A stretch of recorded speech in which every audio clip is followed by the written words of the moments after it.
नमो अर्हन्ताडं नमो सिद्धाडं नमो आयरियाडं नमो उवच्छायाडं नमो लोय सफ्साहूडम् मंगलम भगवान वीरो मंगलम गौतमो गणी मंगलम कुंद कुंदात्यो जैन धर्मो सुमंगलम सर्व मंगल्य मांगल्यम सर्व कल्याण कारकम प्रधानाम सर्व धर्माणाम जैनम जयतु शासनम जैनं जयतु शासनम जैनं जयतु शासनम मोक्षमार्गस्य नेतारं भेत्तारं कर्म भूभृतां ज्ञातारं विश्वतत्त्वानां वन्दे तद्गुणलब्धये वन्दे तद्गुणलब्धये वन्दे तद्गुणलब्धये णमिदूणवटमाणं परमपाणं जिणं तिसोत्थेन वोच्छामि रयणसारं सायारणयार्धं मीणम्। श्रीमद् भगवत कुंकुंद आचार्य देव प्रेणी, यह रहनसार प्राभृत नामक ग्रंथ और जो कल हम सभी ने विषय यहाँ पर आचार्य कुंकुंद देव के आज्ञा से पढ़ा था, वो ये था कि जो दान देना है वह तो सत्कार ही, लेकिन जो आसपास दान की प्रवृत्ति धर्मवंत लोगों द्वारा की जाती हो, उस प्रवृत्ति के चलते आया गया जो 7 मोक्ष मार्ग के हेतु से दिया गया 7 क्षेत्रों को दान है, वह दान वह धर्म द्रव्य है, धर्म सामग्री है, वह पुनीत प्रशस्त द्रव्य है। और यदि हम उसका सेवन करेंगे तो धर्म द्रव्य यानी निर्माल द्रव्य का सेवन करना ये जघन्यतम अपराध है और इसका सीधा फल तो नरक है। फिर उत्तरोत्तर दरिद्रता, पुत्र स्त्री रहित परिवार का हो जाना, लंगड़ा हो जाना, गूंगा बहरा अंधा और नीची जातियों में उत्पन्न होना और के जितने भी इस जगत के इच्छित पदार्थ हैं उन पदार्थों को ना पा पाना और उनका पाया जाना तो फिर उनको भोगने की सामर्थ्य का नष्ट हो जाना, रोगों का मंदिर, ये शरीर स्वयं रोग का घर बन जाना, ऐसे ऐसे फल निर्माल्य द्रव्य के सेवन के आते हैं जो जिनागम में वर्णित हैं। और फिर आखिरी में आचार्य देव ने ये बताया था कि पूजा दान आदि के द्रव्य का अपहरण करने वाला हाथ पैर नाक कान छाती और अंगुलों से हीन दृष्टिहीन और तीव्र दुखों को प्राप्त होता है। इसके बाद आचार्य देव ने 36वीं गाथा में विषय में वापस परिवर्तन किया। चल रही है श्रावक के मूलभूत धर्म, तो शुरुआत में तो सम्यक्त्व की स्थापना करके सम्यक्त्व के मूल गुण और सम्यक्त्व में जो दोष नहीं होते उनकी चर्चा करी और हमने ऐसे देखा था कि 77 गुणों का धारी सम्यक दृष्टि होता है और उसके दोष नहीं होते जीवन में, बराबर। ये सारी चर्चाएं 44 दोषों से रहित सम्यक दृष्टि होता है और 77 दोषों गुणों का स्वामी होता है। ये वाली बात हम देख आए थे। अब जो देखने वाली बात है आचार्य देव ने कि होता तो ऐसा निर्दोष सम्यक्त्व का धनी है, जीवन में मुख्य क्या है उसके पूजा और दान, ये जीवन में मुख्य है क्योंकि तीर्थंकरों ने उसके कंधे पर जैन दर्शन को सुरक्षित और सुचारू रूप से संचालित रखने का कार्यभार डाला है। सो उसकी जिम्मेदारी बन जाती है अपनी भक्ति आराधना साधना पूजन से, सेवा से, शुश्रूषा से, दान से वह जिनागम के रथ को खींचता चले, काल में आगे तक इसको ले जाता चले, जिससे धर्म में और जीव प्रभावित होकर लगे। सो अब जब दान की चर्चा आई, पूजा की चर्चा आई, तो आचार्य देव ने यह भी आवश्यक समझा कि बता दें जो किसी ने दान दिया हो उस दान के द्रव्य पर यदि किसी ने दृष्टिपात किया, जो दान दे तो दिया तो जाए मोक्ष मार्ग के संचालन के लिए और उस दान को कोई अपने विषयों की पुष्टि के लिए प्रयोग में ले ले तो भैया उसके निर्माल्य का भयानक पाप होता है, जिसका आगामी काल में जो उदय आएगा वह असहनीय होगा। और इस पर कल हमने चर्चा करी थी कि तीव्र पाप के उदय आने पर बड़े बड़े ज्ञानी भी विचलित हो जाते हैं। सो जिसने शरीर में ही आत्मबुद्धि करी है, ऐसे शरीर और आत्मा के अनध्यवसाय करने वाला मूल आत्मा वह पाप के उदय में क्या करेगा? सिर्फ तड़पेगा, उसके पास दूसरा कोई विकल्प होगा नहीं। तो आखिरी में प्रश्न भी आया था कि भाई पाप के कर्म बड़ा के आत्मा, हमने तो समझा था कि आत्मा ही बड़ा है, कि हाँ जो आत्मा की शक्ति को जानते हैं उनके लिए तो आत्मा ही बड़ा है, लेकिन आत्मा को जिन्होंने शरीर में कल्पित मान लिया है, आत्मा के और शरीर के भेद ज्ञान से जो शून्य है, उनके पास जानकारी ही नहीं कि मैं शरीर के बाहर कोई नित्य निरंजन चैतन्य धातु से बनी वस्तु हूं, जो नहीं जानते उनके लिए तो कर्म ही उनका सर्वे सर्वा है। वे कर्म और कर्मफल चेतना से अनंत काल तक इस संसार में ही रुलते रहेंगे, अनादि से आज तक रुलते आए हैं। अज्ञान दशा में कर्म ही भयंकर है। शक्ति की अपेक्षा तो आत्मा के सामने कर्म की कुछ चलती नहीं, लेकिन जो आत्मा अपनी शक्ति को ही भूल जावे, सो भैया ऐसी दशा है आत्मा की। जैसे अग्नि के सामने पानी कितनी देर खड़ा रहे कि अग्नि के सामने पानी की शक्ति इतनी है कि अग्नि की कोई हैसियत नहीं बनती, लेकिन जो पानी ही गलती कर दे और पतीली से दोस्ती कर ले, तो अब अग्नि उसको जलाती है। तो जब तक पानी पतीली में है, अग्नि बलवान है। जब तक आत्मा शरीर में अध्यवसाय करता है, शरीर में एकत्व है, तब तक कर्म बलवान है। और जो आत्मा ने आत्मा में एकत्व कर लिया, पानी पतीली को तोड़कर ही अग्नि के ऊपर कूद पड़ा, आत्मा आत्मा में रम गया, तब फिर कर्म की कोई बिसात नहीं रह जाती, तब कर्म एकदम नपुंसक हो जाते हैं। तभी महामुनिराज बड़े बड़े दारुण उपसर्गों को जीतकर मुक्ति की रचना स्वयं कर लेते हैं।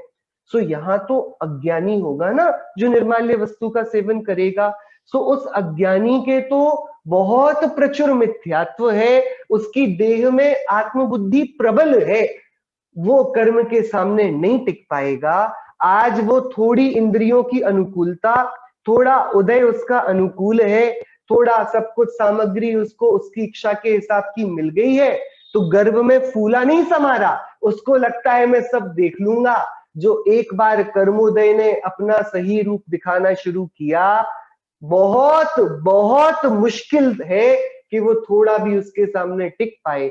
नाना प्रकार की आकुलता से, तड़पन से तड़प तड़प कर वह मात्र वेदना को सहेगा, और तब उसकी कराहना सुनने वाला भी उसको कोई मिलेगा नहीं। तो ये वाली बात फिर 36वीं गाथा पर आकर आचार्य देव ने विषय और आगे ले गए, और उन्होंने बोला देखो अब तुम दान की भी बात समझ गए हो, दान की सामग्री का कितना आदर करना ये भी समझ गए हो, और पूजा भी हमने तुम्हें समझा दी है, तो तुम्हें बताने योग्य हम सब कुछ बता चुके हैं।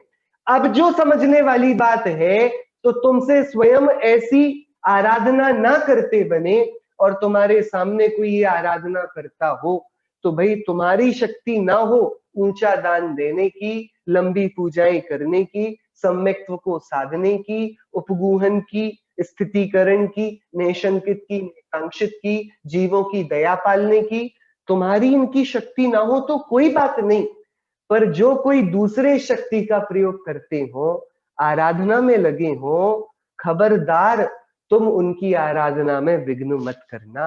धर्म कार्यों में विघ्न डालने का फल 36वीं गाथा में हमें आचार्य देव ने बताया था।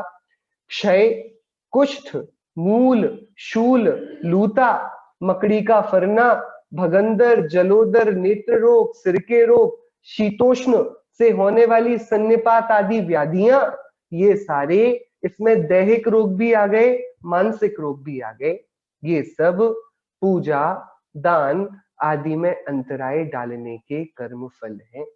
हमसे भूल से भी किसी की भी आराधना में अंतराय ना हो, विघ्न ना हो। 37वीं गाथा में आचार्य देव इसको विस्तारेंगे, और तब हमको समझ में आएगा आचार्य देव का क्या मतलब है धर्म कार्यों से, और कितना गंभीर है किसी के धर्म कार्य में आराधना में विघ्न डाल देना। 37वीं गाथा से आज की चर्चा शुरू करेंगे। णरही तिरी आई दुगदी दारिद वेलंग हानि दुखाणी देव गुरु सत्थ वंदन सुध भेद सज्जय विघण फलम। देखिए, ये आचार्य कुंदकुंद देव का वह पक्ष है, उनका वह रूप है जो मुख्यतया मूलतः हम सभी के परिचय में इतना नहीं आया होगा। ये वाले ग्रंथ की वाचना भी इतनी अधिक होती नहीं है समाज में। तो आचार्य कुंदकुंद देव का एक जो हम अध्यात्म पक्ष समय सार पर, जब वे अध्यात्म के शिखर पर खड़े होकर आत्मा की भगवत्ता की सूचना विज्ञापन देते हैं, ये उन्हीं आचार्य देव का दूसरा चारित्र पक्ष है, आचरण पक्ष है कि वे जीवन में हमारे सदाचरण की कितनी महत्ता को स्वीकार। उनका ये कह देना है स्पष्टतया कि भैया आत्माराधक वह बाहर में विराधकों जैसा दिखे, ये संभावना नहीं है। जो बाहर में ही विराधक है, जिसको बाहर में दृष्टिगोचर जीवों की विनय नहीं, उनकी दया नहीं, वह स्वरूप विनय करके आत्मा की इज्जत करेगा, आत्मा को आदरेगा, ये वाली बात त्रिकाल में संभवती नहीं। क्या बोल रहे हैं आचार्य देव 37वीं गाथा में? बहुत मननीय हमारे लिए गाथा है। नरई तिरियाई दुगति, दुर्गतियां दो प्रकार की हैं, नरक गति, तिर्यंच गति। बराबर, क्योंकि हम में से बहुत सारे लोग ऐसे हैं जिनसे पूछा जाए कि कहाँ जाना है तो हम स्वर्ग जाने को तैयार हो जाएंगे और मनुष्य बनने को भी तैयार हो जाएंगे, लेकिन नरक कोई ना जाना चाहेगा, ना ही कोई तिर्यंच बनना चाहेगा। देखो, 4 आयु में से आयु तो 3 मानी है शुभ और नरक आयु को माना है अशुभ रूप। तो तिर्यंच गति शुभ आयु क्यों है? कि कोई भी तिर्यंच गति का जीव क्यों ना हो, जब उसको मारने जाया चाहे वो मरना नहीं चाहता। वो एक बार तिर्यंच हो गया, तो जैसे वो सेठ हुआ था जो अपनी ही बाथरूम में सतरंगी कीड़ा बन गया था और जिसने अपने बालक को वहां पर जिम्मेदारी सौंपी थी कि हम देखो मुनिराज ने बोला है हम मरण करके अपनी ही बाथरूम में विष्टा के कीड़े बनेंगे, हम कैसे रह पाएंगे। तो तुम क्या करना, यदि तुम मेरे सुपुत्र हो तो तुम ऐसा करना, तुम एकदम दक्षता की स्थिति में खड़े रहना, यहां मरण होगा और वहां जन्म, तो तुम मरण के समय ही बाथरूम पहुंच जाना और देखना कोई कीड़ा जन्मा है क्या। जो वो कीड़ा होगा ना, वो तुम्हारे आदरणीय पिताश्री होंगे। क्या तुम अपने पिता को इतनी हीन अवस्था में देखोगे? नहीं देखोगे, तुम तत्काल मार देना, हम किसी और गति में चले जाएंगे। ये उसने क्या दिया? मरने के पूर्व जिम्मेदारी छोड़ी अपने पुत्र के ऊपर। अब जब पुत्र जो आज्ञाकारी था, सुपुत्र था, सो जिम्मेदारी निभाने में दक्ष, सो वह गया हाथ में हथियार लिए उस कीड़े को मारने का। अब जैसे ही पिताजी का जन्म हुआ उस अपवित्र स्थान में, ये मारने जाए और वो विष्टा में ही छिप जाए, ये वापस बाहर आए और इसको मारने को देखे तो वो वापस छिप जाए। तब पता पड़ा, जो पंडित टोडरमल जी बोलते हैं ना, प्राप्त पर्याय में ही तन्मयता हो जाना, कि हमें जो एक नरक गति में तो नारकी चिल्लाते हैं कि हमें मार दो, और मारने के नाना यत्न होते हैं, वे जैसे बने तैसे, जब स्वाभाविक है ना, जब हमारे पास थोड़ी ऐसी विषम परिस्थितियां बनती हैं तो हम मनुष्यों में लोग आत्मघात करने को तैयार हो जाते हैं, हम लोग ही आत्महत्या करने को तैयार हो जाते हैं। मनुष्यों की क्या दुख है, कोई कर्जे में है, किसी के पास बहुत बुरा हो गया, किसी का मानसिक संतुलन अच्छा नहीं, किसी को रोग की बहुत पीड़ा है। इतना होने पर जब मनुष्य गति के छोटे मोटे दुखों में ही उन दुखों से बचने के लिए वो मरने को तैयार है, तो नरक गति के दुख तो बहुत तीव्र है, दारुण है। वहां आत्मघात क्यों नहीं करना चाहेंगे? सो वे आत्मघात करने को तैयार होते हैं, लेकिन वह क्रियक शरीर है, बार बार कटता है, बार बार मारा जाता है, लेकिन वह वापस जुड़कर ठीक हो जाता है। ये भयावहता है नरक गति की। तो नरक आयु को बोलते हैं अशुभ, क्योंकि वहां जीव मरना चाहता है, और 3 आयु को बोलते हैं शुभ, कि यहां मरना नहीं चाहता। बराबर, लेकिन जब गति की बात आती है तो गतियों में दो गति है अशुभ, दो है शुभ। मनुष्य और देव गति को पुण्योदय के फल में मानते हैं और त्रियंच गति और नरक गति को पापोदय में। आचार्य देव ने दुर्गति में दो गतियां ली, कौन कौन सी? नरक गति, त्रियंच गति, क्योंकि आप में और हम में अगले भव में कोई भी नरक या त्रियंच में उत्पन्न होना नहीं चाहता। दूसरा, दारिद्र वेलंग हानि दुखानी। दारिद्र यानी दरिद्रता, वेलंग यानी विकलांगपना, हानि और दुख, ये सारे नरक गति, त्रियंच गति आदि दुर्गति, और दरिद्रता, विकलांगता, हानि और दुख, ये सब अब गंभीर बात है। देव गुरु सत्य वंदन सुध भेद सज्जय विघण फलम। देव वंदना, गुरु वंदना और शास्त्र वंदना, तीन बात। सुध भेद यानी कि जो गणधरों की परंपरा से चला आया शाश्वती श्रुत, उसमें भेद कर देना, उसमें मिलावट कर देना, उसकी विपरीत प्ररूपणा करना, उसमें कुछ का कुछ अर्थ निकाल कर लिख देना, सो ये श्रुत भेद। और सज्जय विघ्न, स्वाध्याय में विघ्न डालना, इसके ये फल हैं। क्या फल है इसके? देव की वंदना में विघ्न डालने का क्या फल है आचार्य देव? गुरु की वंदना कोई करता हो, उसमें विघ्न डाला जाए तो क्या फल है? शास्त्र की कोई वंदना करता हो, उसमें विघ्न डाला जाए, क्या फल है? कोई जिनवाणी की विराधना करके उल्टी प्ररूपणा करता हो, वीतरागता के पोषक शास्त्रों से राग के अर्थ निकालकर परोसता हो, सो ये श्रुत भेद करने का क्या फल है? और किसी के स्वाध्याय में कोई विघ्न करता हो, किसी के ज्ञान आराधन में कोई विघ्न करता हो, उसके क्या फल है? कि आचार्य कुंदकुंदेव कहते हैं नरक गति, त्रियंच गति, ये दुर्गतियों में जाना, और दरिद्रता का मिलना, विकलांगता का, यानी विकलांग कौन होता है? जिसके हाथ नहीं होते, पैर नहीं होते, आंख नहीं होते, कान नहीं होते, ये तो मनुष्य गति के विकलांग हैं। लेकिन जो जीव समास में विकलांग है ना, वो कौन है आपको पता? एक इंद्रिय चार इंद्रियों से विकलांग है, दो इंद्रिय तीन इंद्रियों से विकलांग है, तीन इंद्रिय वह दो इंद्रियों से विकलांग है, चार इंद्रिय जीव उसके कर्ण इंद्रिय नहीं है, उससे विकलांग है, और पंचेंद्रिय संगी वो मन से विकलांग है।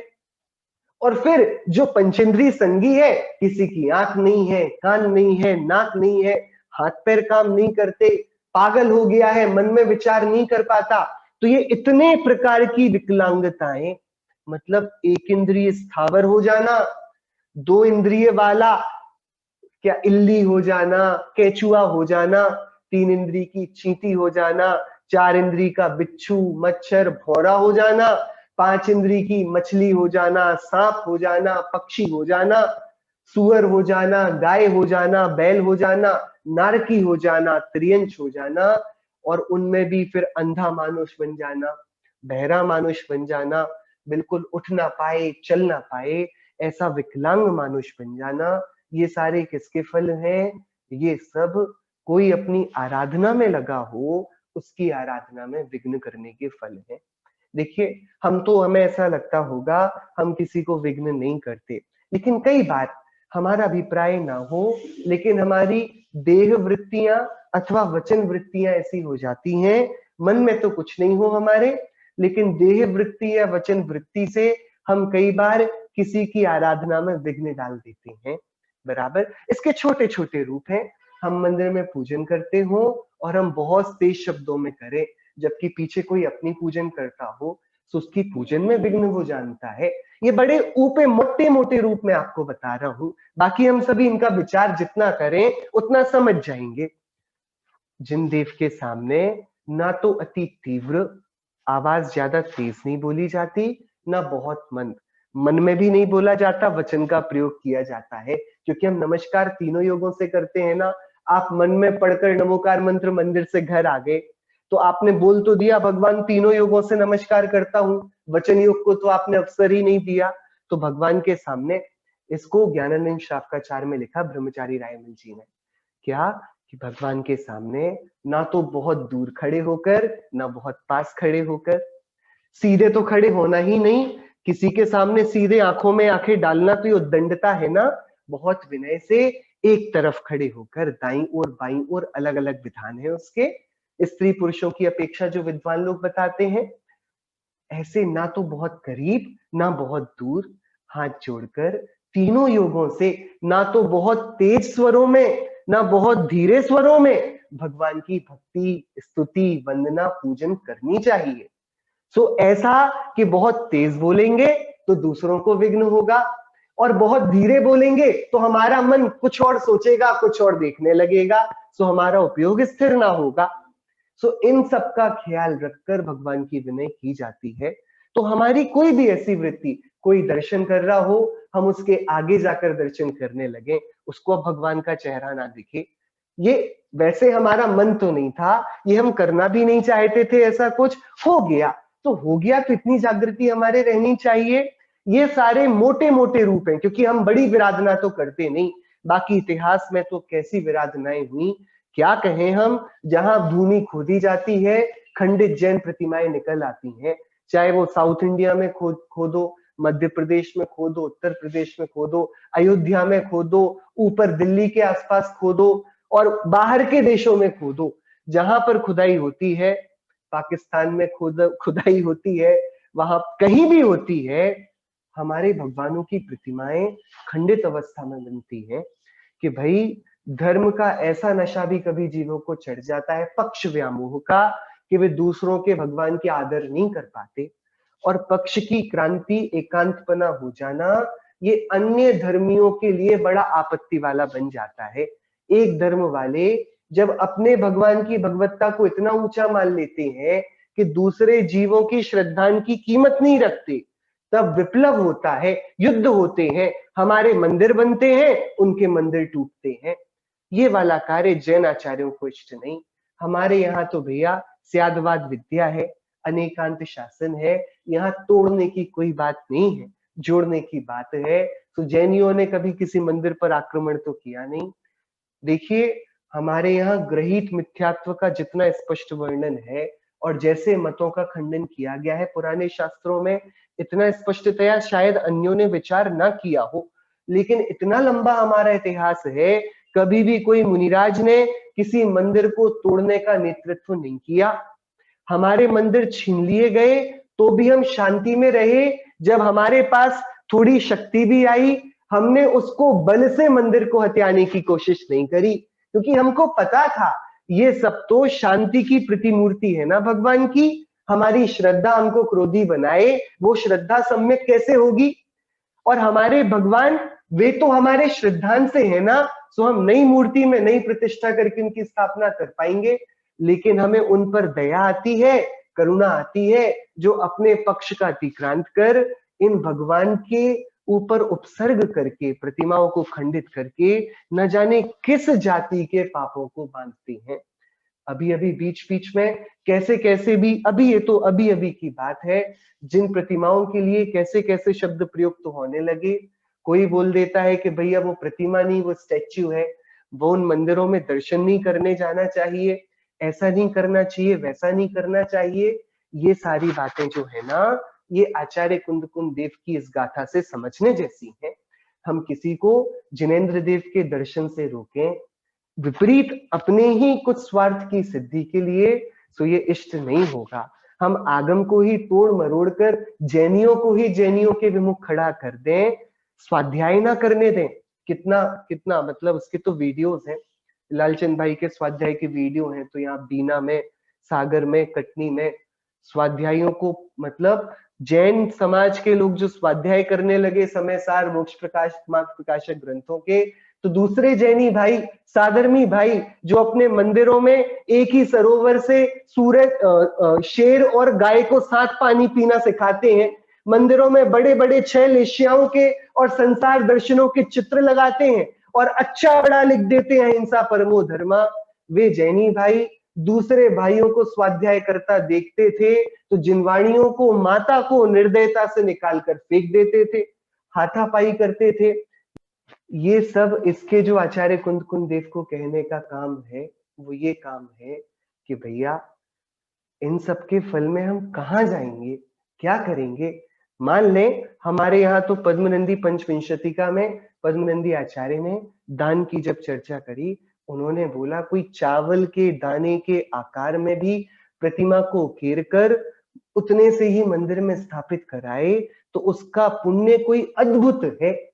जब उतनी सी प्रतिमा का भी इतना बहुमान जिनागम में है, जब जिनवाणी के एक एक ताड़पत्र के एक एक पन्ने का इतना बहुमान है कि कोई अनपढ़ ग्वाला जाकर उसकी रक्षा करके भी उसका दान दे दे, उसके जीवन की काया पलट हो जाती है, तो यदि कोई इन पर अंतराय करेगा, उपसर्ग करेगा और हम आपस में ही एक दूसरे को आगमिक चर्चाओं से रोकने लगेंगे, तो इससे क्या होगा? इससे आचार्य कुंद देव बोलते हैं कि जिनके स्वाध्याय में विघ्न आता है, वे तो स्वाध्याय कर रहे हैं, तो वे तो विवेकवान हैं, वे तो सब जानते हैं संसार का स्वरूप, कर्म के उदय का विचार कर शांति रख लेंगे। लेकिन जिन्होंने भावावेश में आकर अपनी कषायों के चलते ये परम पदार्थ देव शास्त्र गुरु इनके ऊपर उपसर्ग कर दिया है, उनका क्या होगा? वे नरक तिर्यंचादिहीन गतियों में जाएंगे, दरिद्रता को, विकलांगता को, बहुत हानि को और दुखों को पाएंगे। सो आचार्य देव श्रावकों को ये उपदेश दे रहे हैं कि भैया देखो तुम्हारा अधिकार है ये, सो हम तुम्हें बताते हैं। श्रावक धर्म का अधिकार चलता है ना अभी, कि सुनो, स्वाध्याय, श्रुत भक्ति, देव गुरु शास्त्र वंदना, इनमें करने वाला अंतराय, इनमें उपजाया जाने वाला विघ्न, ये आत्मघाती है, ये तुमको ही दुखी करेगा। जिन प्रतिमा जिसकी विराधना करोगे या शास्त्र जिनकी महिमा नहीं कर पाओगे, जिनकी अभिनय करोगे, तो प्रतिमा तो पाषाण की और धातु की है और शास्त्र के कागज के पत्र हैं। उन सब का तो वे तो अचेतन द्रव्य हुए ना, उन सब का तो कुछ बिगड़ेगा नहीं। लेकिन तुम चेतन हो और तुम्हारे परिणामों से प्रकृति बंधी है, तो तुम्हारी इस विराधना के फल से कर्म जो नई रचना करेगा आने वाले भविष्य की, वो बहुत विचारणीय है, वो बहुत समझ लेने जैसी है और बहुत विचार कर ही आगे काम किया जाने जैसा है। तो यहाँ पर भी आचार्य देव ने अब हमको इस बात पर स्थिर कर दिया है कि हम सभी स्वयं तो अपनी आराधना करेंगे, बहुत पंच महागुरु की भक्ति पूजा और मोक्ष मार्ग के निमित्तों को दान देंगे। हम निर्माल्य द्रव्य को छुएंगे भी नहीं, हम ऐसी हीन वृत्तियां नहीं करेंगे जिनमें 7 व्यसन हो, अभक्ष्य सेवन हो, जिनमें हमारे अंदर 8 मद 8 दोष आए। हम 25 मल दोषों को छोड़ देंगे, हम 5 अनुव्रत, 3 गुणव्रत, 4 शिक्षा व्रत, 8 मूल गुण, इन सबको धारण करेंगे, 12 भावनाओं का चिंतन करेंगे। हम बहुत निर्विघ्न भक्ति जिनेंद्र देव की करेंगे, ये तो हमारे मूल गुण है, ये तो हमें करनी ही है। साथ ही हम ख्याल रखेंगे हमारे द्वारा किसी की धर्म भावनाओं को ठेस ना पहुंचे, हमारे किसी आचरण से कोई धर्म से विरुद्ध ना हो जाए, हमारे किसी आचरण से कोई धर्म की बातों को तो सुनना चाहता हो और ना सुन पाए, हम ऐसा विघ्न किसी के जीवन में नहीं करेंगे। ये 37 नंबर की गाथा। अब आचार्य देव आगे जो चर्चा करेंगे वो चर्चा वर्तमान के परिप्रेक्ष्य की है। पंचम काल का प्रवाह, गाथा 38। समविसोहि तव गुण चरित सन्नान दान परिहीणम भरे दुस्समयाले मणुयाणम जायते नियतम। आचार्य देव ने इतना बड़ा हमको उपदेश दिया ना अभी शुरुआत से लेकर कि तुम ये करो, ये करो। अब आचार्य देव हमारा वास्तविकता से परिचय करा रहे हैं। उनको इतनी छोटी छोटी बातों को भी क्यों बताना पड़ा कि भैया तुम जो दान का द्रव्य आएगा उसको मत छूना, ये कोई बताने की बात थी। तुम हिंसा मत करना, मांस मत खाना, आचार्य हम तो कभी करते ही नहीं। आचार्य देव आपने फिर भी हमको ये वाली बात बताई कि हम कभी शहद को हाथ लगाएंगे, हम रात्रि में भोजन करेंगे, आपने ऐसी बातें हमको बताई। आचार्य देव अब बता रहे हैं कि हम जहां बैठे हैं वहां जागृति कितनी आवश्यक है। भर ही इस भरत क्षेत्र में दुस्समयाले दुखम दुष्मा नाम के इस 5वें काल में मणुयाणम मनुष्यों के नियतम निश्चय ही समविसोही तव गुण चरित सन्नान दान परिहीनम, निश्चय ही सम्यक दर्शन की विशुद्धि, तप, मूल गुण, सम्यक चारित्र, सम्यक ज्ञान और दान में हीनता होती है। हम तुम्हें ये वाली बातें, जो तुम क्योंकि जैन कुल में जन्म लिए हो और अच्छी प्रणाली तुम्हारे परिवार की रही, तो तुम्हें बड़ी सामान्य लगती हैं कि पानी छान कर पियो, रात में मत भोजन करो, मांस मत खाओ, मदिरा मत पियो,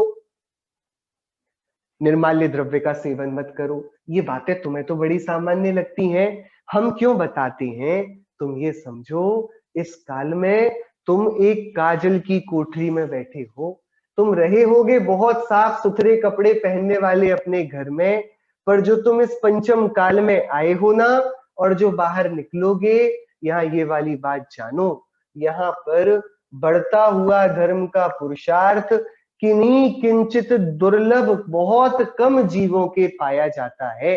कई जीव तो थोड़ी धर्म की बातें सुनकर बहुत भावावेश में आकर धर्म के गुणों को ग्रहण कर थोड़े ही काल में धर्म से विमुख होते देखे जाते हैं, धर्म से भ्रष्ट होते देखे जाते हैं।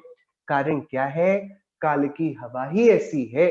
क्योंकि यहाँ पर बहुधा तो वे ही जीव जन्म लेते हैं जिन्होंने धर्म की विराधना करी हो, और जिन्होंने धर्म की आराधना करी हो वे भी किसी क्षण की विराधना के फल में यहाँ जन्म लेते हैं, लेकिन पूर्व के संस्कारवश धर्म की आराधना में वे प्रवृत्त होते हैं। लेकिन जब उनका संग लोक संगति में होता है, जो बहुधा पाप संस्कार वाले हैं, तो ये अपने धर्म से विमुख होते देखे जाते हैं। सो इस भरत क्षेत्र में दुष्मा नाम के इस 5वें काल में मनुष्यों के निश्चय ही सम्मविसोहि सम्यक दर्शन की विशुद्धि, तप, मूल गुण, सम्यक चारित्र, सम्यक ज्ञान और दान, इनमें हीनता होती है। लोग इनका आचरण उतनी ऊंचाइयों से नहीं कर पाते। अंतराय के सुलभ निमित्तों से भरे इस दुष्म काल में, जहां पग पग पर धर्म की सच्ची वार्ताओं पर विघ्न है, जहां पग पग पर आत्माराधना में बढ़ने के पहले ही, शास्त्र कथाओं के पहले ही विकथाओं की लंबी दीवार खड़ी है, सदाचरण के पहले ही अन्याय और अनीति के प्रहरी खड़े हैं जो मिथ्यात्व के ग्रह को खंडित नहीं होने देते, ऐसे इस काल में आत्मार्थियों को सदैव जागृति रखनी होगी। बार बार उन्हीं बातों को दोहराना होगा जो वे बचपन से सुनते आए। बोलो तुम कौन हो? जीव जीव जीव। तुम्हारे में क्या है? ज्ञान ज्ञान ज्ञान। तुम ज्ञान से क्या जानते हो? क्या तुम क्या ज्ञान से क्या करते हो? जानता हूं जानता हूं जानता हूं। शरीर कौन है? अजीब। तुम चेतन हो, शरीर अचेतन है। तुम्हारे अंदर ज्ञान दर्शन गुण है, उद्गल में स्पर्श रस गंध वर्ण गुण है। तुम दोनों के बीच अत्यंत अभाव की लंबी खाई है। शरीर का तुम कुछ नहीं करते, शरीर तुम्हारा कुछ नहीं करता। तुम कौन हो? जीव। कर्म कौन है? पुद्गल। तुम कर्म का क्या करते हो? कुछ नहीं। मैं अपने रागादि परिणामों को अज्ञानता में और ज्ञान में ज्ञानादि परिणामों को करता हूं। कर्म क्या करता है? कर्म अपनी कर्म रूप अवस्था में स्पर्श रस गंध वर्ण परिणाम को करता है। परमाणु रूप अवस्था में आ जाए तो भी अपने स्पर्श रस गंधादि वर्णों को करता है। हम दोनों एक दूसरे का काम नहीं करते। ऐसी बातें ये बार बार हमारे हृदय की दीवालों में गूंजनी चाहिए। क्यों? क्योंकि काल ऐसा है जहां पर उत्तरोत्तर सम्यक दर्शन की विशुद्धि, तप, मूल गुण, सम्यक चारित्र, सम्यक ज्ञान, ये उतने अच्छे से खड़े नहीं हो पाते। ये जैसे तैसे खड़े होने का प्रयत्न करते हैं। कुसंस्कारों की, कुसंगति की, किसी विकथा की, किसी कुगुरु की, कहीं ना कहीं से किसी न किसी रूप में विघ्न अंतराय उत्पन्न होकर हमारे विशुद्धि के गढ़ को विध्वंस कर देते हैं, और हम अपने आप को वहीं उन पतित भावनाओं में पाते हैं, विकथाओं में लग जाते हैं, राग द्वेष मूलक कथाओं में तालियां पीटने लगते हैं, विषय कषायों में फिर रंजित हो जाते हैं। तो आचार्य कुनकुन देव ये बोल रहे हैं, भैया सुनो, ये काल ऐसा है जैसे कि आप ट्रेन से जा रहे हो और आप निकल रहे हो उस रूट से जहां पर बहुत लुटाई होती है, ठीक है? जैसे कि हम लोग मंगलायतन जाते थे ना, तो उसके पहले आगरा, उसके पहले ग्वालियर, झांसी, ये वाले बेल्ट में चोरियां हो जाती थी। लोग सोते रहते थे, उनकी सूटकेस निकल के ले जाते थे, बराबर। तो क्या यदि पता हो कि यहाँ पर तो चोरी हो सकती है, हम सोए और सामान गायब, जब ऐसा पता हो तब क्या करते हो कि वो वाली जगह आए उसके पहले और वो वाली जगह चली जाए उसके बाद हम विश्राम कर लेते हैं। लेकिन जितनी जगह वो स्थान है ना, उतनी जगह तो जागना होता है। क्यों जागना होता है? कि हमको पता है ये वाले क्षेत्र में, ये वाले समय, रात के समय ट्रेन निकलती है, इतने बेल्ट में लोग यहाँ पर चोरी डकैती करते हैं। ऐसा करते हैं तो हम जागृति रखते हैं ना। जहां पर पता पड़ जाए कि लुटेरे हैं, वहां पर सोया कैसे जाएगा? आचार्य कुंद देव बता रहे हैं ये पंचम काल सम्यक्त्व का, ज्ञान का और इन सारी धर्म भावनाओं का लुटेरा है। दान का, तप का, चारित्र का, ज्ञान का, इनका क्या है? लुटेरा है। अब जब पता पड़ गया पूरा का पूरा रास्ता लुटेरों से मंजा पड़ा है, तब हमें क्या नींद आएगी? तब क्या सुषुप्ति योग्य है? तो आचार्य कुंद देव का 38वीं गाथा में ये संदेश है, हम कभी भी अपने लक्ष्य को विस्मृत ना करें, आराधना में जागृति को जगाए रखें, सुषुप्ति को प्राप्त ना हो, क्योंकि यहाँ पर जो नजर हटी और दुर्घटना घटी। अंतराय के सुलभ निमित्तों से भरे इस दुष्म काल में आत्मार्थियों को जागृति सदैव रखनी होती है। आत्मार्थी है तो जागृत रहेगा, नहीं चाहता आत्मा को, नहीं चाहता सुख को, नहीं चाहता मोक्ष को, उसको फिर क्या पांचवा काल, क्या चौथा काल, उसको दुखों का ही भाजन बनना है, तो उसके लिए उपदेश नहीं है। 39वीं गाथा पर चर्चा करते हैं।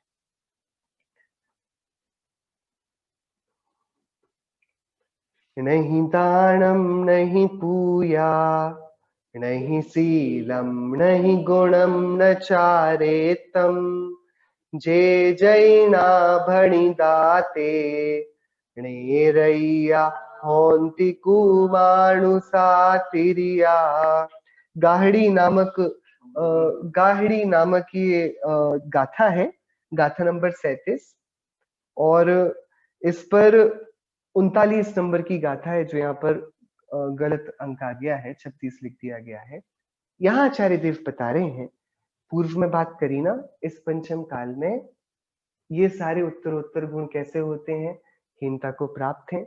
तो अब जिन लोगों ने इन गुणों में से ये बोलकर काम कर दिया कि भैया पांचवा काल है, और आचार्य देव आपने ही तो बोला इस काल में ना तो सम्यक्त्व होता है, ना ज्ञान होता है, ना दर्शन, ना चारित्र, ये उत्तरोत्तरहीन होते हैं, तो भाई इस काल में तो हमें मौज करने दो, इस काल में सम्यक्त्व, ज्ञान, चारित्र, तप, दान, इनकी चर्चा को विश्राम दो। तो अब आचार्य देव उन्हीं से प्रश्न पूछते हैं, ठीक है हम ये वाली चर्चाओं को विश्राम देते हैं, लेकिन तुम ये बताओ, तुम जब दान नहीं दोगे, पूजन नहीं करोगे, सद्व्रतों का आचरण नहीं करोगे, तो क्या करोगे? जे जैना भड़ीदा दे रैया होंती कुमाणु सा त्रिया। कौन से? नहीं दानम, जो मनुष्य नहीं दानम, ना तो दान देते हैं, नहीं पूया, ना ही पूजा करते हैं, नहीं शीलम, ना ही शील पालते हैं। शील मतलब वो व्रत जो हमने देखे थे ना, अष्ट मूल गुण, और उसके बाद श्रावक के वे 12 व्रत हमने देखे थे, वे शील हैं, वे उसका निर्दोष शील है। ना ही शील पालते हैं, व्रतों को पालते हैं, ना ही गुणों को धारण करते हैं, जो बहुत सारे 77 प्रकार के गुण बताए उनको धारण करते हैं, ना ही चारित्र को पालते हैं। वे मनुष्य नारकी, कुमानुष और तिर्यंच होते हैं, ऐसा जिनदेव ने कहा है। आचार्य कुंदेव है, सो उनको अपनी बातें जैसे जिस रीति में रखनी होती हैं वे स्पष्टतया रख देते हैं। 38वीं गाथा में उन्होंने बोला, इस काल में बहुधा लोग ना तो तप करेंगे, ना दान देंगे, ना पूजा करेंगे, ना व्रतों को पालेंगे, ना चारित्र को पालेंगे, ना ही गुणों का आदर करेंगे। तो उनकी बात सुनकर बराबर बात है आचार्य देव, हमने आज तक ये कुछ किया नहीं, और अब आपने फालतू इतनी मेहनत करके इतना लंबा उपदेश दिया, इस काल में होगा ही नहीं, हम इस काल में भी नहीं करेंगे। आचार्य देव ने तुरंत 38वीं गाथा के बाद 39वीं गाथा लिखी, भैया सुनो, तुम ये जो आज नहीं करोगे दुष्म काल का बहाना लेकर, तो तुम्हें पता है आज तो तुम मनुष्य दिखते हो, कल को तुम नारकी कुमानुष त्रियंच बनोगे। क्योंकि जीवन में जब सदाचरण नहीं होगा तो दुराचरण होगा, और दुराचरण होगा तो दुर्गति होगी। सीधी बनी बात है। क्या क्या इसकी कीमत क्या है? जो मनुष्य ना तो दान देते हैं, हमने यदि दान भी ना दिया कोई बात नहीं, पूजा तो करी कि ना पूजा करते हैं, ठीक है कोई बात नहीं। तुमने थोड़ा बहुत शील नियम पाले, व्रत लिए कि नहीं, शील भी नहीं लिया, चलो कोई बात नहीं। कोई गुण है तुम्हारे अंदर, ईमानदारी, विनय, आज्ञाकारी हो जाना, मृदुभाषी हो जाना, सबके साथ अच्छे से पेश आना, कोई गुण है? सच बोलते हो कभी? चोरी तो नहीं करते? ऐसा कोई गुण है कि नहीं महाराज दुर्गुणों से भरा हूं? कोई बात नहीं, कोई तो नियम कायदा होगा, कुछ तो होगा तुम्हारी लाइफ फिलॉसफी जो फॉलो करते हो। नहीं महाराज, सुबह उठते हैं और फिर पूरा जीवनचर्या बनी हुई है, स्नान आदि, नाश्ता, दुकान, खाना, विश्राम, सो जाना, परिवार के साथ थोड़ा खेल लेना, थोड़ा घूम लेना, कि अच्छा जीवन का भी कोई नियत ठिकाना नहीं है, कोई लाइफ फिलॉसफी भी नहीं बनी है। तो भैया सुनो, तुम अभी मनुष्यों जैसे दिख तो रहे हो, लेकिन तुम्हारा जीवन को मनुष्यों जैसा है, तुम नारकियों जैसे जीते हो। तुमको कोई अनुशासन की आवश्यकता मालूम नहीं पड़ती, नारकियों का अनुशासन नहीं होता।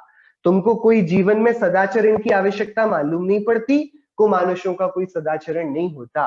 तुमको नियम कायदे पालने की जरूरत नहीं लगती, तिरेंचों के कोई नियम कायदे नहीं है, तुम उन्हीं के जैसे जीते हो, उन्हीं के जैसे बन जाओगे। नहीं महाराज, वो तो काल खराब है, चौथे काल में होते तो शायद हम कर लेते। ये तो काल की ही हवा ऐसी है कि भैया काल की हवा ऐसी है, बात मानी के काल की हवा ऐसी है। लेकिन इस काल की हवा में ये वाले कार्य असंभव नहीं है, करने वाले कर लेते हैं। हमने इनको उत्तरोत्तर हीनता तो बोला था, लेकिन ये ना होते हो ऐसा नहीं है। और देखो जो इन गुणों को करते हैं, उन्हीं के कारण तो छठवें और पांचवें काल में अंतर है। आप बताओ पांचवें और छठवें काल में क्या अंतर है? कि छठवें काल में कोई धर्म करने वाला नहीं बचा, पांचवें काल में कुछ लोग हैं, कुछ है, ज्यादा नहीं है, कुछ है, लेकिन वे धर्माचरण तो करते हैं। तो उन्होंने ही तो इस काल को दुखमा बना रखा है, नहीं तो ये काल तो दुखमा दुखमा होता। इस काल में जितना भी सुख है उसका पूरा का पूरा श्रेय जो सद्वृत्ति को आचरते हैं, जिनके जीवन में ऊंचे आदर्श हैं, जिन्होंने सच्चे देवशास गुरु की पूजा सेवा करी है, उनके कारण ये काल थोड़ा बहुत सुंदर दिखता है। बाकी जिन्होंने अपने जीवन में नहीं दानम नहीं पूया, नहीं सीलम नहीं गुणम ना चारित्रम, जिन्होंने ना दान दिया, ना पूजा करी, ना शील को पाला, ना गुणों को, ना चारित्र को, तो भैया वो जैसा जिए वैसे ही बनेंगे।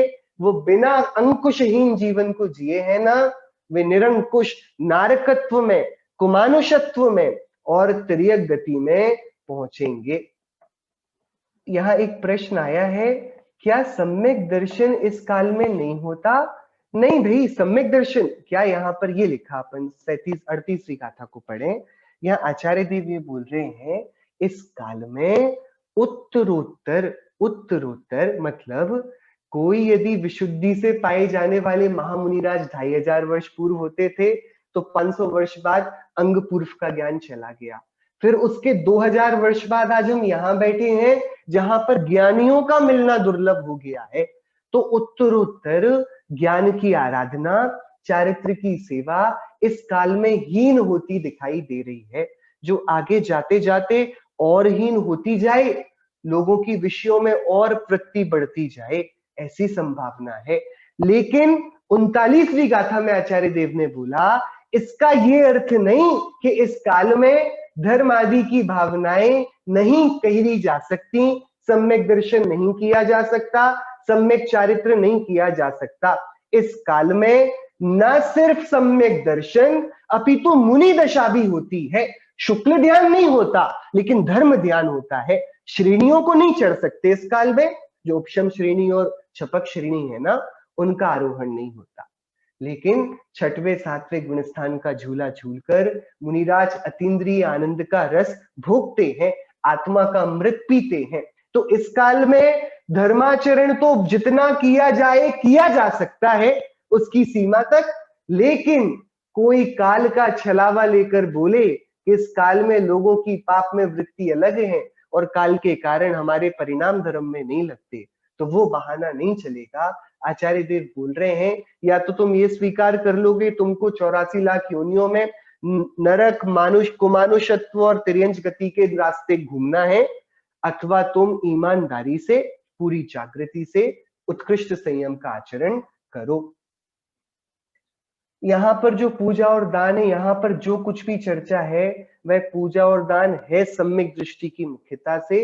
लेकिन हम सभी क्योंकि सम्यक दर्शन के आराधक हैं, देवशास्त्र गुरु की आराधना कर सम्यक्त्व गुण की आराधना करते हैं, तो क्योंकि जैसे कि रिहर्सल में भी जो पात्र के साथ हम जस्टिस करते हैं, रिहर्सल भी की जाए नाटक की, तो राम को रिहर्सल में राम ही बनना पड़ेगा ना। तो हम सम्यक दृष्टि बनने की जो रिहर्सल करते हैं, हम सद्ज्ञान को लेने का जो प्रयास करते हैं, उसमें दान और पूजा हमारे जीवन में भी तो होनी चाहिए। तो वे सभी गुण हम अपने जीवन में भी लेवें। तो दर्शन, ज्ञान, पूजन, दान, ये सब कुछ हम यहाँ ये मानेंगे आचार्य कुंद देव मुझसे बात कर रहे हैं और वो मुझसे पूछते हैं तुम दान देते हो? नहीं। पूजन करते हो? नहीं। तुमने कुछ नियम लिए हैं, शील का पालन किया है? कौन से गुण है तुम्हारे पास? तुमने किस प्रकार के चारित्र को पाला है?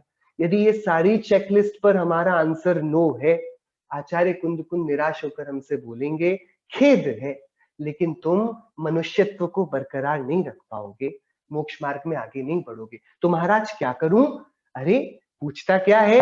अपनी आत्मा का ज्ञान कर, जिनवाणी माता का श्रवण कर, आचार्यों की, उपाध्यायों की, साधुओं की भक्ति कर, जिनेन्द्र देव के मूल मार्ग की आराधना कर, सम्यक्त्व को प्रकट कर, दान दे, पूजा कर। ये सब काम करेंगे तो हम सम्यक दृष्टि भी हो जाएंगे, मोक्ष मार्ग में भी रत रहेंगे।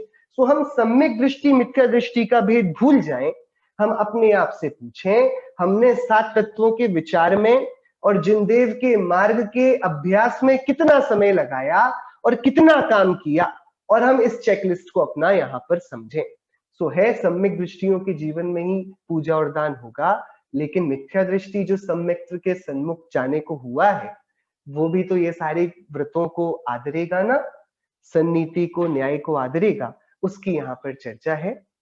इसकी विशेष चर्चा अगली गाथा में, 40वीं गाथा में आचार्य देव करेंगे। दुर्गति का पात्र बताएंगे और कौन होता है, इसकी बात आचार्य करेंगे। तो हम कल उनसे जानेंगे कि जो ये सारे काम नहीं करता उसके जीवन में कैसी कैसी विसंगतियां आ जाती हैं। अभी के लिए जिनवाणी स्तुति।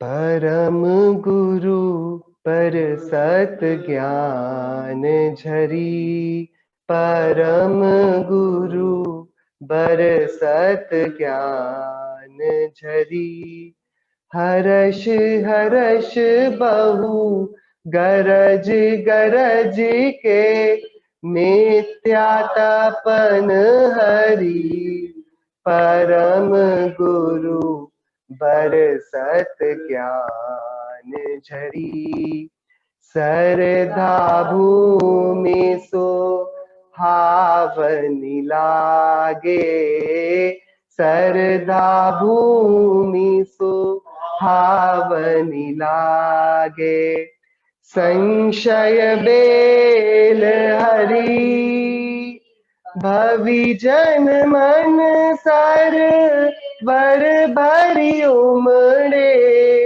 भवि जन मन सर वर भरि उमड़े, समुझि पवन सियरी, परम गुरु बर सत ज्ञान झरी, स्याद बाद नय बिजली चमके, स्याद बाद नय बिजली चमके, परमत शिखर परी, चातक मोर साधु श्रावक के, चातक मोर साधु श्रावक के, हृदय सुभक्ति भरी परम गुरु बरसत ज्ञान हरि। जप तप परमानंद बढ़्यो है, जप तप परमानंद बढ़्यो है। सो समय नीव धरी ध्यानत पावन पावस आयो, ध्यानत पावन पावस आयो। स्थिरता शोध करी परम गुरु बरसत ज्ञान झरी, परम गुरु बरसत ज्ञान झरी। 9 बाय 9 का।